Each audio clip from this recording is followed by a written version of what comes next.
Our project is investigating the immunomodulatory effects of select lichen on C. elegans. Immunomodulatory drugs alter the immune system's response but can have severe side effects. Lichen is emerging as a potential alternative because they are shown to have antimicrobial and anti-cancer properties, while C. elegans, with its simple yet relevant immune system, serves as a model organism. Our research focuses on Usnea lichen, Parmelia sulcata, and Lobelia pulmonaria, aiming to identify the most effective immunomodulatory drug.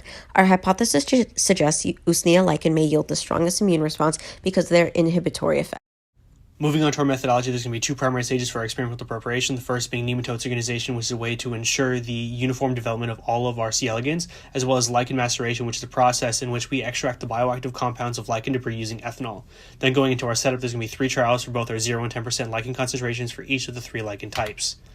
This data will be then assessed using a motility assay, which measures the thrash count of C. elegans to determine how their movement is affected and if they obtain an increase in immune system abilities, by selecting a large number of C. elegans and counting the number of times they thrash within a 60-second period, and then finding the average for each trial. Our data strongly supports the hypothesis. Usnea lichen outperforms other lichen species, while the 0% lichen concentration exhibits the lowest effectiveness.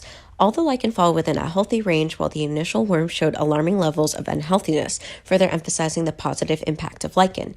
To determine statistical significance, we conducted an ANOVA test, while t-test assessed differences in means between the lichen and control. The null hypothesis stated that the independent variables variance had no significance. However, we reject the null hypothesis as our data is statistically significant with a p-value of less than 5.5, confirming the substantial impact of lichen on immunomodulatory effects. Ultimately, due to the positive motility activity of U. longissima, can be used as a new organic IMID, emphasizing the significance of lichen extracts and modulating immune responses, but also underscoring the need for testing and validation of natural products in biomedical research.